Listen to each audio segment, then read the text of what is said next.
Hello everyone, welcome back to the channel. We're back on Shabby's Extras, which is the secondary channel of the YouTube channel Shabby's Rides, where we don't do formal car reviews on the Extras channel.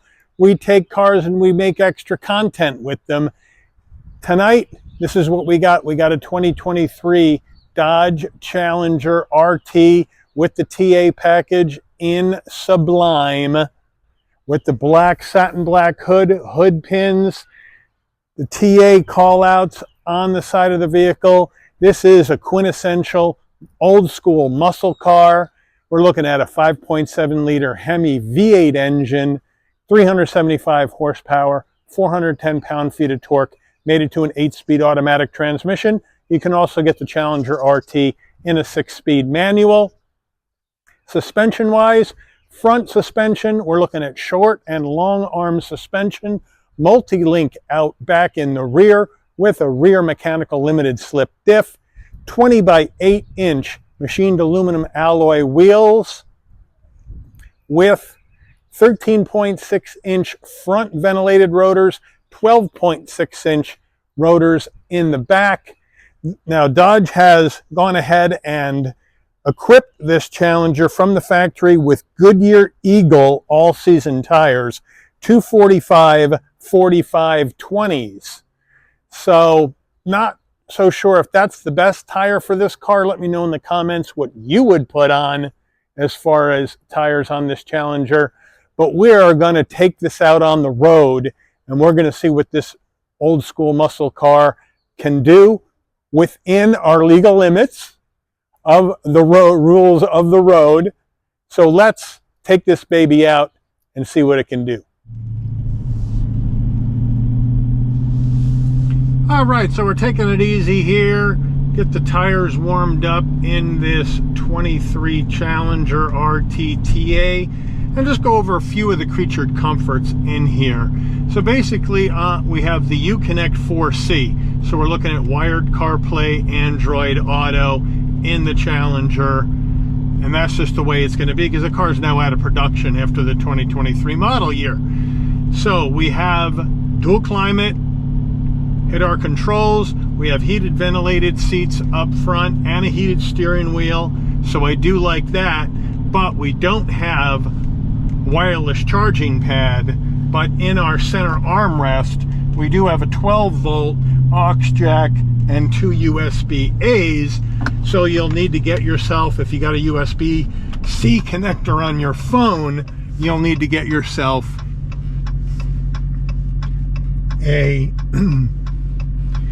USB-A to USB-C adapter. Oop, looks like there's an accident. USB-A to USB-C adapter, which is about $5 at Amazon, to plug your phone in so you can get your CarPlay or Android Auto going, since that's wired. Old school dash, analog gauges, speedometer, tach, and then we have a 7-inch digital display in the center, which is going to give you fuel level, coolant temperature, and then you can toggle through using the left portion of your steering wheel through other information that you may want to see on the screen. We got 2 modes in here, drive modes. We have normal and we have sport, and that's all she wrote. That's it. When you got sport, that changes your traction control in the rear to a sport version of the traction control. The light on the dash says off, but it's actually still on. You can't turn it completely off.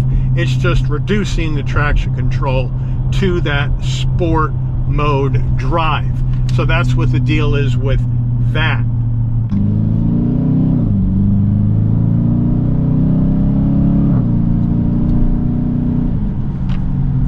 And it gets up to speed really, really well. I mean, this Hemi V8, not the most powerful version. It's just the 5.7 Hemi, and I like this engine quite a bit.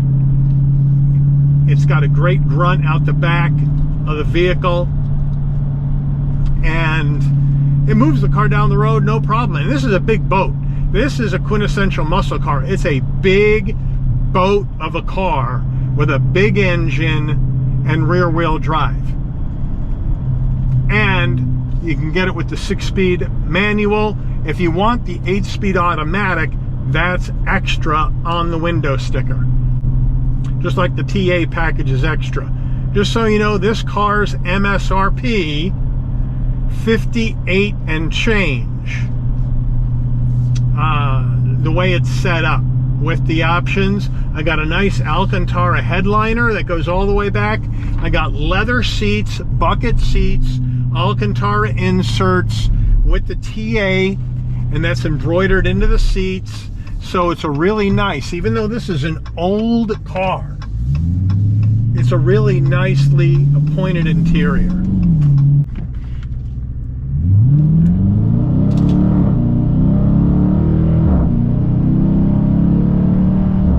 But I mean, that is just fun, right? That great grunt out of this V8. You got that exhaust that sounds terrific in here. The 8-speed automatic shifts pretty darn well up and down the gears, so there's really no problem there.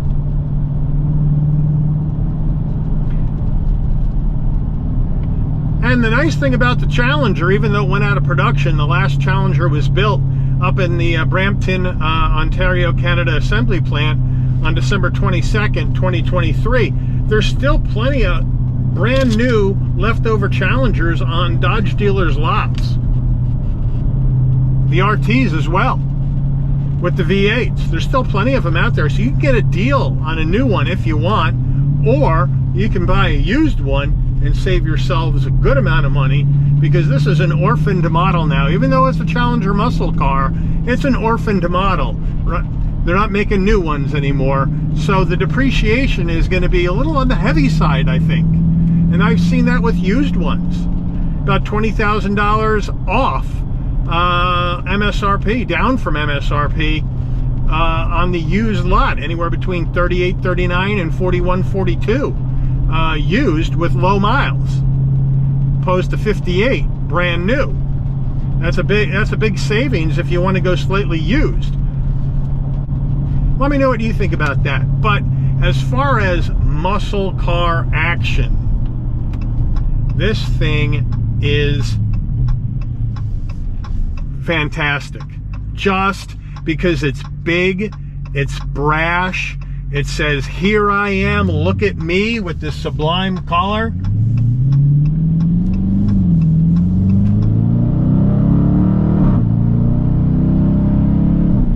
Makes a lot of noise, makes people look at you. I mean, you don't want to blend in when you're driving a Challenger. So it's just that muscle car that we've seen back in, you know, the 60s and early 70s. It's a throwback, and now obviously it's out of production, and I think people are going to start missing this car sooner than later, because it's still a fun car to drive. Now, I prefer big cars, so this big Challenger I'm fine with. Some people will say, "Oh, it's a boat, it's a boat, it's a boat. Who wants to drive that thing? It can't handle, it's a boat." Yeah, but you know what? It's old school. It's what muscle cars were all about in the beginning. It's just a modern version of a 70 Challenger. That's really what it is, with a Hemi. We're going to take this up on a kind of a bumpier road, see how she does. Oops, spun the wheels a little bit. And the thing about going on the back roads, you don't have to go 1,000,000 miles an hour to have fun in any car on the back roads. And in this road is one of my favorites to go on.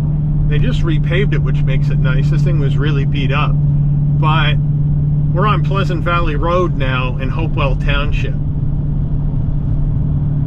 It's in the Weird New Jersey book. If you got that, look it up. But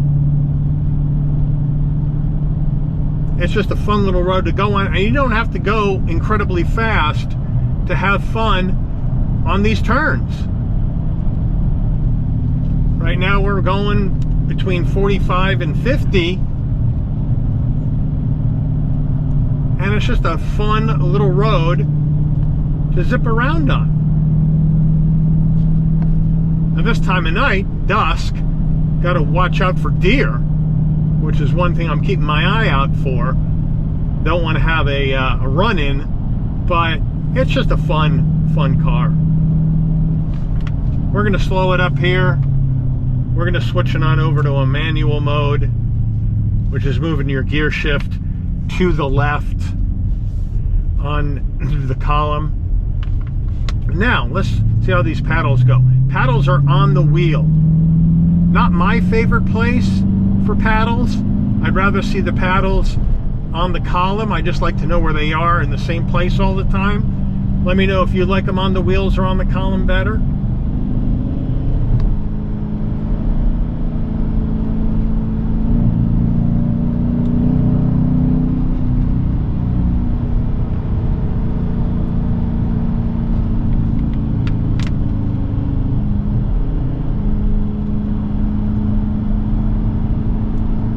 But it's doing really well for a big car. On the brakes, coming down the hill now to the left.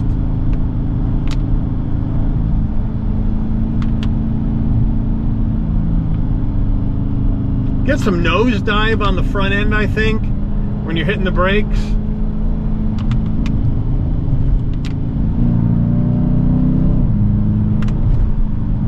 Down the road we go.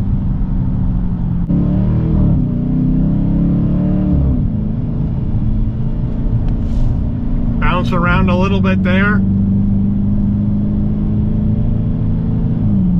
So it's not perfect, but you know what? No car is perfect, and a car's flaws sometimes endears you to them. It certainly does with my cars, because no car is a perfect car, no matter what it is. There's always going to be something that could be a little bit better, something that you'd like to have different.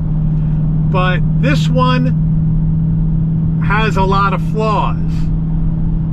Ride quality, the handling isn't the greatest, even though it's better than it used to be. But it just gives you that feeling of fun and exhilaration when you drive this thing. Even with spinning the wheels when you maybe shouldn't spin the wheels, or being really big to try to turn on the tight turns, or bopping you around in the seat. That's what this car is all about. That's what any muscle car is all about.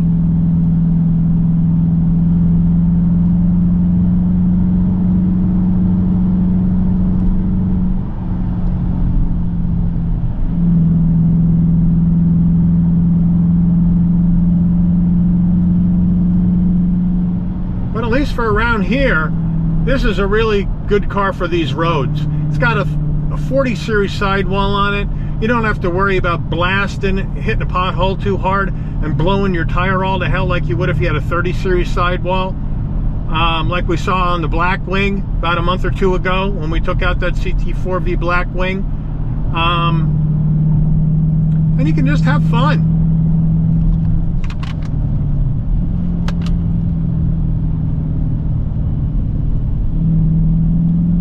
And everybody's going to look at you. No doubt about that. Now that's gotten a little bit darker out, you can kind of get an idea what it looks like here inside with the interior lighting on. You got ambient lighting in here as well, if you want to change around your ambient lighting. So they give you some little things like that in here. But at the end of the day, it is what it is. And you either like it or you don't like it. I like it. I think it's a fun car. I think it's a good car. And it's a car now that, with depreciation, is going to be something that maybe you didn't think you could afford, but now you can. And go out and have fun with it. So let me know what you guys think. Mopar, is this it? Mopar or no car? Or are you going to go somewhere else and not with a Challenger? But you know what? For the quintessential old school muscle car, this car's hard to beat even with its flaws. But let me know what you think in the comments. Thank you very much for tuning in to Shabby's Extra. If you enjoyed this video, please consider giving it a like. Please Please also consider subscribing, turn on that notification bell so you never miss another Shabby's Extras video. And I'll see all of you on a rebound. Take care, everyone.